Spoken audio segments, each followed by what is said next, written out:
right, Indiana sports fans, this is former Professor Josh Lyons back from the Rose Bowl, back in sweet and sunny 67 degree outside today, Colorado Springs. Decent day for Indiana sports. You've got the Colts going right now against the Texans, I believe. But in college basketball, more my realm of expertise, you've got your Indiana Hoosiers and Indiana State. Real quick remarks on Indiana State. So Indiana State,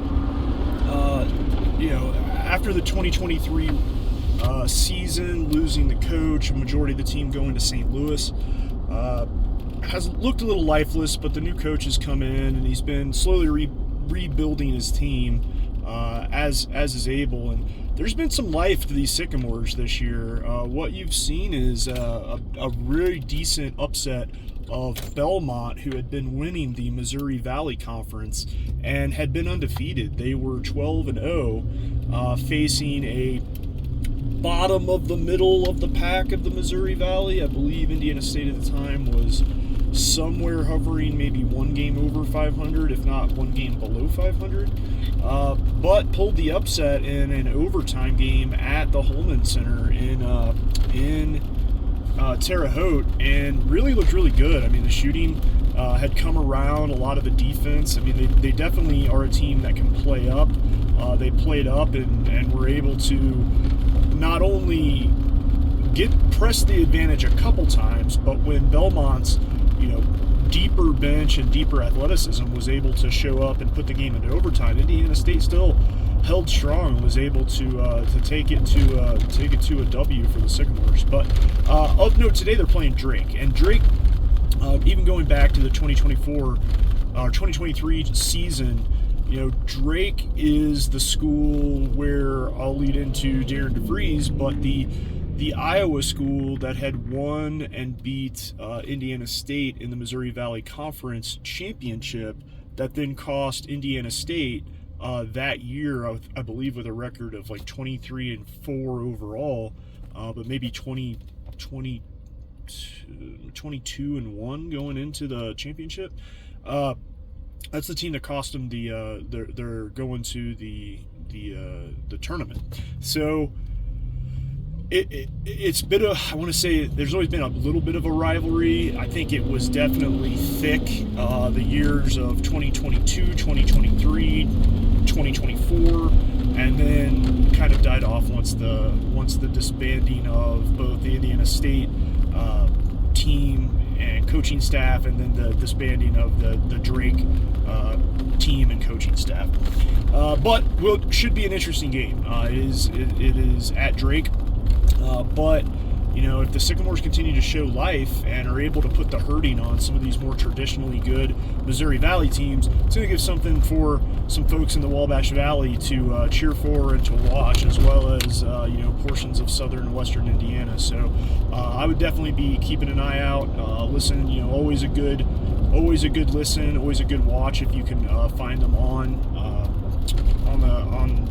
television. W2, I believe, is who would have the game locally, but I'm a big fan of the Varsity app. If you don't have Varsity app, it basically aggregates all of the host college FM radio channels that are hosting the games, and you get the live feed. And so if I'm not listening there, I'm listening at like Hoosier 105.5 Hoosier Country and doing it live, and then just listening to the game live. That's how I stay, all the way out here in Colorado.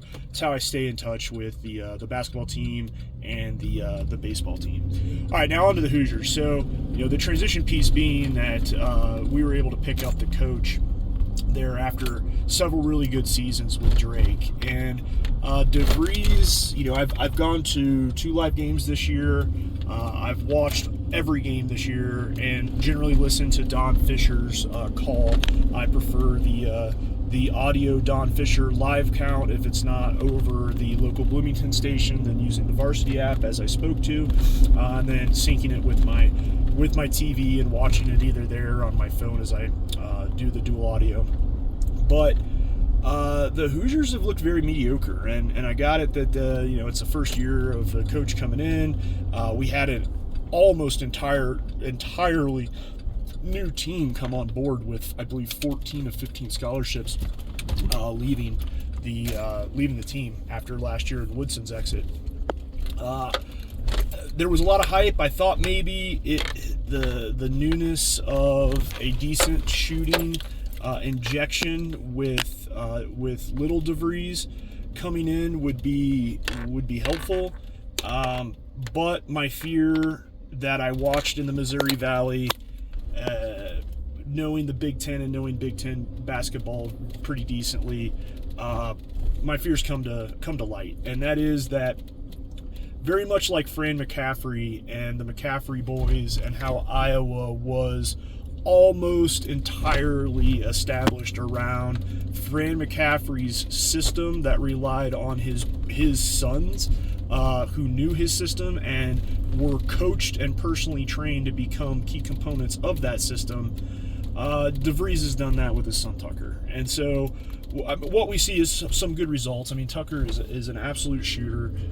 He's shown a lot of hustle. He's shown a lot of apt for getting after the ball defensively, but this offense just does not translate well to the Big Ten. The size just is not there for the Hoosier team.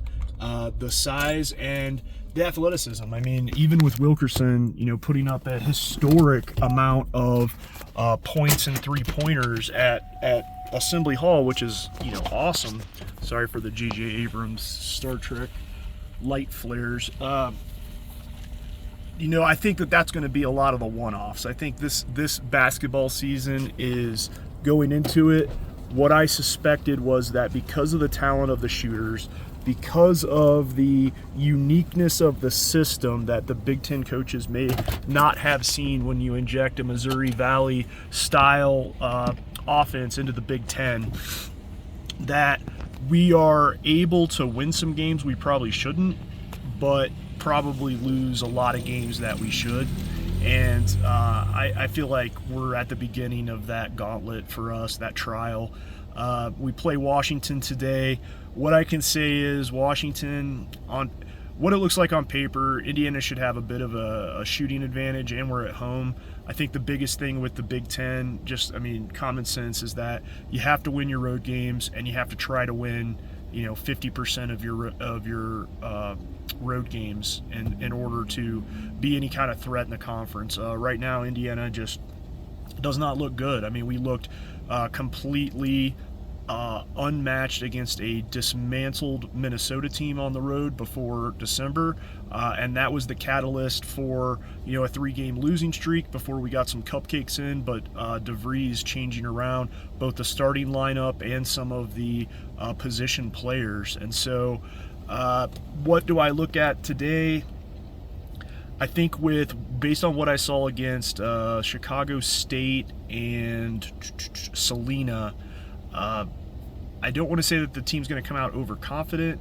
There's been a lot of time off. This is always kind of that weird time for the Big Ten where there's been quite a bit of time off, a little bit of doldrum. Some other teams got some games scheduled right before the holiday and right after, so there wasn't as big of an impact, I think.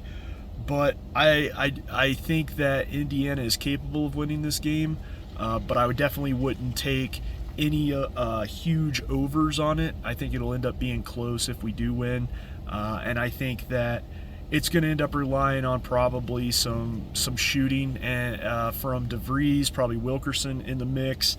We'll see how the defense stands up against the Big Ten a more athletic team, a team that's been recruiting at the D1 level historically for a long time.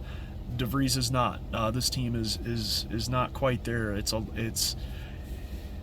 D1, but very D2, D1A plus level athletes, in my opinion, on the team right now. So we'll see what happens with that. I think the keys are going to be, just as I said, we're going to be outsized almost every game the remainder of the season. Not only are we going to be outsized, we're going to be out-athleted on paper. So the shots have to be crisp. We have to we have to reduce our turnovers. I mean, Indiana basketball might as well have TO somewhere in Indiana basketball, because at this point the turnovers are atrocious. We have to keep those down just to give us opportunities to shoot. And we're at Assembly Hall, we're at our own home, so even if they don't start falling, keep ripping. We have the ability to hit 14 threes and a half. Well, let's do it again if we need to. And I think that's I think the Hoosiers should come out on top, but I think the victory is going to be slim. And as I said, the keys for Washington, I mean, you just got to press our guys. You got to use your size advantage. You got to use your athleticism. Press the ball, keep us out of rotations, and cover DeVries. If you have to, if Wilkerson starts showing up and looking hot, you got to cover him, maybe even double him and give up some of the other shooters, just because they're not quite as good as DeVries or Wilkerson. But yep, I think that's it. So it's been fun. As I said, I'll try to continue to come at you with as much up-to-date content. Sorry for the late notice on this, but hopefully it gets out before the game. All right, as always, go Hoosiers.